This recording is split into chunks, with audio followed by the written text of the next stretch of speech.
तो हेलो मेरे प्यारे बच्चों, क्या हाल चाल, कैसे हो आप लोग? बढ़िया एकदम, सबकी तैयारी तगड़े से चल रही है।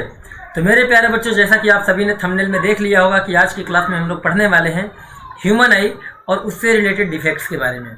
और ह्यूमन आई में जितने भी डिफेक्ट्स पाए जाते हैं उनको किस तरीके से हम करेक्ट करते हैं।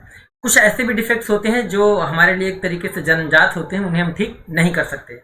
और आप सभी लोगों को ये बात बड़े अच्छे से पता होगी कि ह्यूमन आई जो है, यानी हमारी आंख जो है, मानव नेत्र जो है, ये हमारे बॉडी का एक इम्पॉर्टेंट ऑर्गन है, जिसकी हेल्प से हम इस पूरे इंटायर वर्ल्ड को देख पाते हैं। अपने इर्द गिर्द क्या हो रहा है, हर एक प्रकार की सभी चीज़ों के बारे में हम लोग देख पाते हैं और जान पाते हैं। ठीक है ना?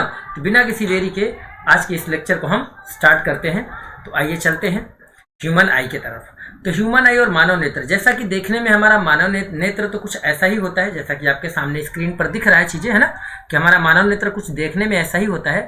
लेकिन जब इसके अंदर हम पार्ट्स के बारे में बात करते हैं तो इसके जैसे, यानी कि ये हमारा एक नॉर्मल ह्यूमन आई है और इस आई के अंदर इतनी सारी चीज़ें होती हैं और इन सभी चीज़ों के बारे में एक एक करके हम लोग जानेंगे। जैसे कि आप देख पा रहे हो, स्क्लेरा लिखा है, कॉर्निया है, पुपिल है, आइरिस है, लेंस है, सिलरी मसल्स है, ऑप्टिक नर्व है, रेटिना है, विट्रस है, इधर हमारा एक ब्लाइंड स्पॉट भी होता है, ब्लाइंड स्पॉट है, और भी कई तरह की चीज़ें हमारे ह्यूमन आई में होती हैं।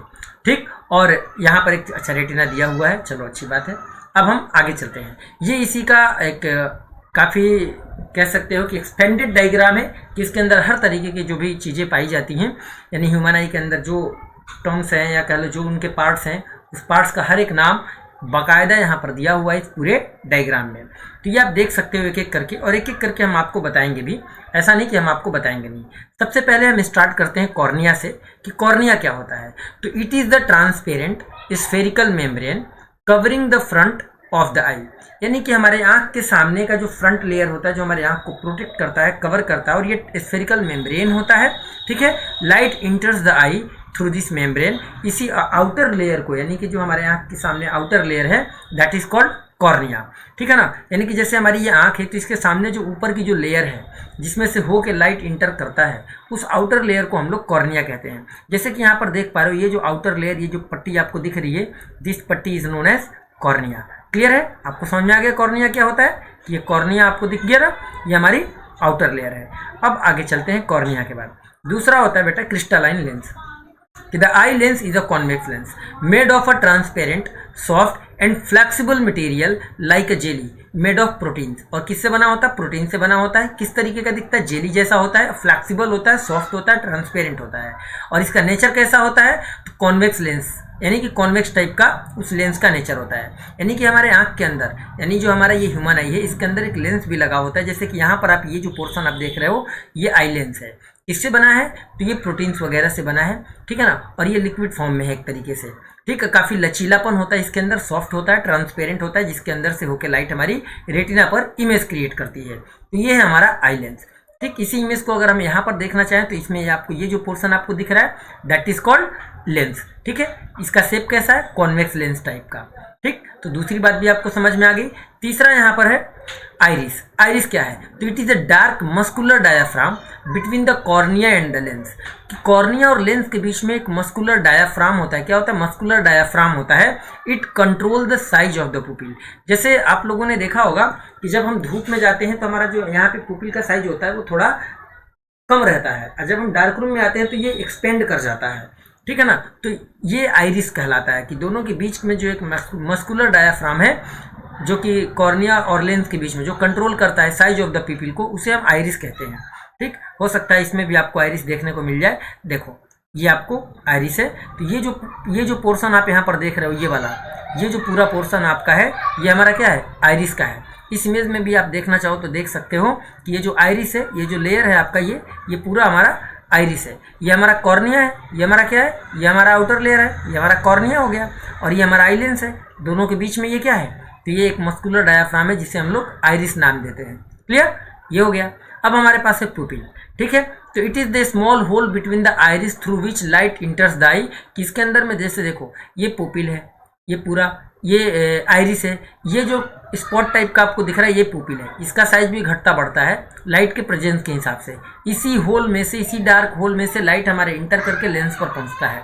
तो यानी यहाँ पर आपका बीच में एक छोटा सा ये जो पोर्शन आपको दिखता है, ये हमारा क्या है? यही हमारा प्यूपिल है। क्लियर हो गया? अब हम आगे बढ़ते हैं। प्यूपिल के बाद। तो प्यूपिल के बाद होता है हमारा सिलरी मसल्स।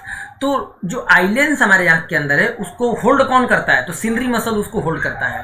तो they hold the lens in position and help in modifying the curvature of the lens due to the presence of light. किसकी वजह से? लाइट के प्रेजेंस के अकॉर्डिंग। तो आप देख सकते हो कि ये जो हमारा आई लेंस है, इस आई लेंस को कौन पकड़ के रखा है? तो आई लेंस को देखो, यहाँ से एक मसल्स ऐसे है ये, ठीक है ना, ये पकड़ के रखा हुआ है। दिख रहा है कि नहीं दिख रहा है? यहाँ पर आई लेंस को ये सब मसल्स आपको दिख रहे हैं कि नहीं? ये ऐसे मसल्स दिख रहे हैं। ये आई लेंस को क्या कर रहे हैं? ये पकड़ के रखे हुए हैं। इसी को हम लोग क्या बोलते हैं? सिलरी मसल्स बोलते हैं। सिलरी मसल्स बोलते हैं। जैसे यहाँ पर आप देख सकते हो कि इसका नाम दे दिया गया सिलरी मसल। सिलरी मसल्स की हेल्प से ही लेंस हमारा अपनी जगह पे टिका होता है।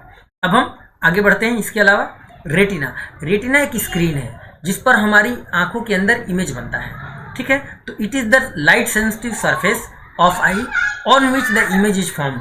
It contains light sensitive sales. इसमें क्या क्या होता है? रॉड्स होते हैं और कोन्स होता है। तो रेटिना एक लाइट सेंसिटिव स्क्रीन है जिस पर हमारे इमेज फॉर्म होता है। और ये किससे बना होता है? ये light sensitive sales rods and कोन से बने होते हैं, ठीक। अब बात है कि ये कहाँ पर होता है। तो आइए, ये जो आपका पीला कलर का ये जो बाउंड्री आपको दिख रही है येलो कलर में, दिस इज कॉल्ड रेटिना। ये कोन्स एंड रॉड से बना होता है। इस तरफ भी आपको दिख रहा है और ये, तो ये हमारा क्या है? ये हमारा बेटा स्क्रीन है। इसी पर हमारी इमेज बनती है। तो हमें कोई भी ऑब्जेक्ट दिखाई पड़ता है जिसे हम रेटिना कहते हैं। तो किसी भी ऑब्जेक्ट का इमेज कहाँ बनता है? रेटिना पर बनता है। ये बात आपको याद रखना है, ठीक है। अब हम आगे बढ़ते हैं रेटिना के आगे। रेटिना के बाद होता है ऑप्टिक नर्व्स। इसका सबसे ज़्यादा इंपॉर्टेंट रोल है, क्योंकि अगर ऑप्टिक नर्व डैमेज है तो आप इमेज बन भी रहा होगा तो ब्रेन को इन्फॉर्मेशन नहीं जाएगा। तो इट ट्रांसमिट, यानी एक तरीके से समझ लो ये सिग्नल भेजने वाला तार है। ऑप्टिक नर्व क्या है कि आंख के अंदर जितने भी पार्ट्स हैं वो क्या क्या कैप्चर कर रहे हैं, क्या नहीं कैप्चर कर रहे हैं, मतलब हर एक इन्फॉर्मेशन को ऑप्टिक नर्व कलेक्ट करके किसको देता है? दिमाग को देता है, ब्रेन को देता है, ठीक है। तो it transmit visual information from the retina to the brain. और ये कहाँ पर है? ये आप देख सकते हो। ये जो आपकी ये जो जा रही है लाइनें, ये है हमारी पूरी, ये जो लाइन यहाँ से पूरी इस तरीके से सब जा रहे हैं, ये एक तरीके से पूरा ऑप्टिक नर्व है। इसको इस इमेज में अगर आप देखो तो देखो, ये जो आपको जा रहा है ये पूरे जितने भी ये वायर्स हैं, ये सभी समझ लो आपके वायर्स हैं। ये सभी वायर्स की कनेक्टिविटी जिससे है, तो ये इसी को बोलते हैं ऑप्टिक नर्व। क्लियर हो गया? ऑप्टिक नर्व क्या करता है? सारे इन्फॉर्मेशन, यानी जो भी इमेज बना वो इन्फॉर्मेशन या जो भी पेन हुआ वो सभी इन्फॉर्मेशन यहीं से जाता है हमारे ब्रेन को। आँख में हमें कभी दर्द होने लग जाता है तो ये काम भी, दर्द वाला पेन का इन्फॉर्मेशन भी ऑप्टिक नर्व भी ब्रेन को देता है। इमेज दिख रहा है, इसका इन्फॉर्मेशन भी ऑप्टिक नर्व भी हमको ब्रेन को देता है, ठीक है। चलिए आगे चलते हैं। इसके बाद होता है sclera. It is an opaque fibrous protective outer layer of an eye containing collagens and elastic fiber. It is also known as white of the cell. Sclera क्या है आइए हम दिखाते हैं आपको। इस इमेज में अगर दिखेगा तो ठीक, नहीं दिखेगा तो हम यहाँ पे दिखा देंगे। ये देखिए, ये स्क्लेरा आपको दिख रहा है। चलिए ये स्क्लेरा क्या है? ये आप देख रहे हो, ये वाली लाइन, ये ठीक, ये वाली जो पोर्शन आप देख रहे हो, ये आपका स्क्लेरा है, ठीक है। क्या ये स्क्लेरा है। इसका काम क्या है? तो एक opaque fibrous protective outer layer of eye है। तो ये भी मतलब इतना ज़्यादा हमारे आँख को प्रोटेक्ट करने के लिए गॉड ने बना रखा है कि पहले एक दे दिया सिलरी, पहले आपको दे दिया कॉर्निया के बाद आपको दे दिया स्क्लेरा, ठीक। तो ये सब हमारे क्या करते हैं? ये सब प्रोटेक्ट करते हैं आई को, ठीक है। तो ये सब एक तरीके से प्रोटेक्टिंग लेयर्स है, ठीक। और ये ओपेक फाइब्रस है। तो आप जानते होंगे ओपेक क्या होता है? जानते हो ना ओपेक क्या होता है? नहीं जानते हो? ट्रांसपेरेंट मटेरियल जानते हो? चलो, ओपेक नहीं जानते हो, अब समझ गए होगे कि ओपेक क्या होता है। एक ट्रांसपेरेंट होता है, एक ट्रांसल्यूसेंट होता है और एक ओपेक होता है, यानी जिसमें से लाइट पास ना कर पाए, ठीक है। तो देखो ये वाला जो पोर्शन है, मैं मिटाऊंगा इसको। ये जो आप देख रहे हो ये वाला पोर्शन, यहाँ से जो ये वाली लाइट है, ये जो इधर जा रहा और यहाँ से ये जो जा रहा, ये हमारा स्क्लेरा, ठीक है। ये भी इसके बाउंड्री के लिए एक कवच की तरह ही काम करता है इधर से, ठीक है ना। इधर से प्रोटेक्ट करता है साइड वाइज, इस तरफ से ये क्या करता है? लेयर पूरा प्रोटेक्ट करता है हमारी आँख को। अब हम आगे बढ़ते हैं स्क्लेरा के बाद कि और हमारे पास क्या क्या है। एक होता है बेटा ब्लाइंड स्पॉट। ब्लाइंड स्पॉट वो होता है कि it is the point at which the optic nerve leaves the eye and it contains no rods and cones, जिसके वजह से वहाँ पर so an image formed at this point not seen to the brain. और ये कहाँ पर होता है? मैंने आपको बताया कि ये एग्जैक्टली यहाँ पर होता है, जहाँ से ये ब्रेन को ये लीव करके ऑप्टिक नर्व जारी होती है, यहीं पर होता है हमारा ऑप्टिक नर्व, ब्लाइंड स्पॉट। अगर यहाँ पर कभी इमेज बन जाए तो ऑप्टिक नर्व इसको डिटेक्ट नहीं करता है और ये सीधा अपने जो भी इन्फॉर्मेशन इसको मिलेगा वो ब्रेन को देगा, लेकिन ये इन्फॉर्मेशन कलेक्ट ही नहीं हो पाता, जिसकी वजह से अगर यहाँ पर कोई इमेज बनी तो वो दिखाई नहीं पड़ेगी। अब हम बात करते हैं एक्वस ह्यूमर क्या है। तो behind the cornea we have a space filled with a transparent liquid called aqueous humour. ठीक है ना, कॉर्निया के जस्ट बाद। तो जैसे कि हम बात कर रहे हैं ये, तो यहाँ पर आपका एक एक्वस लिक्विड मिल जाएगा। यहाँ पर आपको क्या मिल जाएगा, यहाँ पर एक लिक्विड की लेयर मिल जाएगी। ओके ओके, इसकी कनेक्टिविटी छोड़ रहा है ये, चलो कोई नहीं, अभी सही हो जाएगा। ठीक है, तो यहाँ पर ये जो आपका लेयर दिख रहा है, ये वाला लेयर, इसे हम क्या कहते हैं, यही होता है बेटा हमारा एक्वस लेयर। ठीक है ना, एक्वस ह्यूमर इसको बोलते हैं। क्या बोलते हैं, एक्वस ह्यूमर बोलते हैं। कोई दिक्कत, आपने कहा कोई दिक्कत नहीं सर, एकदम अच्छे से सब कुछ समझ में आ रहा है, एकदम तगड़े से समझ में आ रहा है, बिना किसी टेंशन के, कोई दिक्कत नहीं है, एकदम मजे में एक एक लाइन हम लोगों को समझ में आ रहा है। ठीक है, तो ये आपको समझ में आ गया। ये वाला जो पोर्शन है आपका, ये आपका एक्वस ह्यूमर का है। जैसे कि आपको देखोगे तो मिल जाएगा यहाँ पर कहीं ना कहीं लिखा हुआ, और इसमें नहीं मिलेगा इस इमेज में, तो इस वाले इमेज में देख लो, इसलिए क्योंकि हमने मल्टीपल इमेज इसीलिए लगा रखे हैं कि हर इमेज में बहुत ज़्यादा क्रिस्टल क्लियर चीज़ें नहीं हैं। ये आप जो देख रहे हो ये आपका एक्वस ह्यूमर। इसके बाद हम बात करते हैं इसके अलावा क्या है। उसके बाद है vitreous humour. The space between the eye lens and retina is filled with another liquid called vitreous humour. ये कहाँ पर होता है, तो ये यहाँ पर होता है, आई लेंस है और ये रेटिना है, इसके बीच में यहाँ जो लिक्विड्स आपको मिलेंगे, ये जो लिक्विड्स होते हैं इनको हम क्या बोलते हैं, विट्रस ह्यूमर बोलते हैं। ठीक है, चलिए बहुत अच्छी बात है, समझ में आ गया। अब आगे बढ़ते हैं, accommodation of eye. Accommodation of eye क्या है, ये समझने के लिए हम आपको बताएं कि अगर यहाँ पर आँख है, ठीक है, और ऑब्जेक्ट यहाँ पर है, तब भी ये ऑब्जेक्ट आपको दिखाई दे रहा, ऑब्जेक्ट यहाँ पर है तब भी ये दिखाई दे रहा। इसका मतलब इस ऑब्जेक्ट का इमेज भी यहाँ रेटिना पर बन रहा और इस ऑब्जेक्ट का इमेज भी रेटिना पर बन रहा। तो इसका मतलब कि जो आई लेंस यहाँ जो लेंस लगा है, ये लेंस अपने फोकल लेंथ को ऑब्जेक्ट के डिस्टेंस के हिसाब से एडजस्ट कर रहा होगा। इसी चीज़ को बोलते हैं पावर ऑफ एकोमोडेशन। यानी आँख के अंदर लगा हुआ जो लेंस है, डिस्टेंस के हिसाब से अपने फोकल लेंथ को एडजस्ट करके इमेज को रेटिना पर बनाता है। ठीक है, फॉर एग्जाम्पल अभी मैं ये मेरे पास लिखने वाला है, अभी मैं इसके क्लोज देख रहा हूँ तब भी ये हमको दिखाई दे रहा, दूर कर दिया तब भी दिखाई दे रहा। तो मतलब आंख के अंदर लगा हुआ लेंस अपने फोकल लेंथ को इस तरीके से एडजस्ट करता है कि यहाँ पर जब ऑब्जेक्ट है तब भी इसकी इमेज रेटिना पर बन रही, और दूर कर दिया तब भी इमेज बन रही, और दूर कर देंगे तब भी इमेज हमारी रेटिना पर बनेगी। तो इसी चीज को हम बोलते हैं पावर ऑफ एकोमोडेशन। ठीक है, यानी कि it is the ability of the eye lens to change its focal length to form sharp image of the object at different position from the eye on the retina of the eye. ठीक है, कि object के अलग अलग position के respect में eye lens क्या करता है, इमेज शार्प इमेज रेटिना पर ही फॉर्म करता है। इसका मतलब कि अपने फोकल लेंथ को एडजस्ट कर रहा होगा। तो self adjustment of the focal length of the human I is called power of accommodation. इसी चीज को सिंपली एकोमोडेशन भी बोलते हैं। अब वैसे मोस्ट ऑफ द केस में इसको क्या बोलते हैं बेटा, इसको हम लोग बोलते हैं पावर ऑफ एकोमोडेशन, और हिंदी में इसको बोलते हैं समंजन क्षमता। हिंदी में इसको क्या बोलते हैं, हिंदी में इसको बोलते हैं समंजन क्षमता। ठीक, समंजन क्षमता। अब हम आगे बढ़े, चलिए। तो आगे हमारे पास और क्या होता है, रेंज ऑफ विजन। ठीक, कि it is the distance between the near point and the far point of the eye. For normal eye range of vision is 25 centimetre to infinity, क्योंकि कम से कम 25 सेंटीमीटर पर रखे हुए ऑब्जेक्ट को हम क्लियरली देख सकते हैं, और एक हेल्दी आई का फार पॉइंट हमारा इन्फिनिटी होता है। नियर पॉइंट 25 सेंटीमीटर, 25 सेंटीमीटर क्या है, तो 25 centimetre is called near point of healthy I, near point.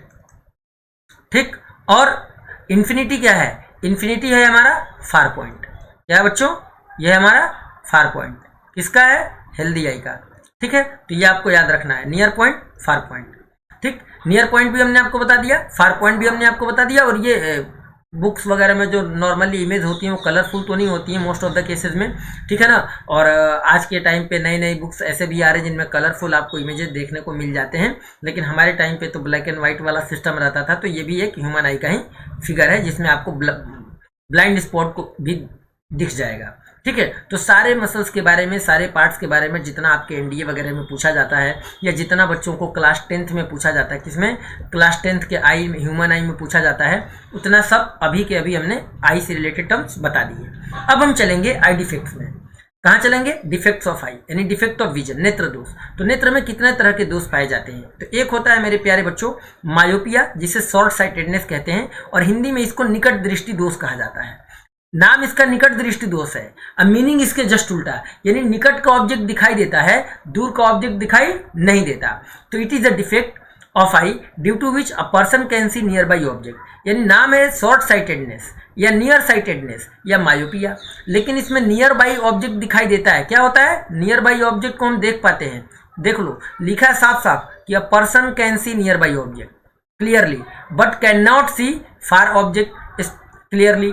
ठीक है, ये ऐसा क्यों होता है, तो ये इसलिए होता है क्योंकि जो फार पॉइंट हमारा होता है कि far point of the eye वो शिफ्ट हो जाता है। साफ साफ लिखा कि far point of eye shift from infinity to nearer distance, जिसकी वजह से ये होता है। दूसरा रीजन होता है कि ये जो आई बॉल है, ये आई बॉल इलोंगेट कर जाता है। क्या कर जाता है बेटा, आई बॉल इलोंगेट कर जाता है, आई बॉल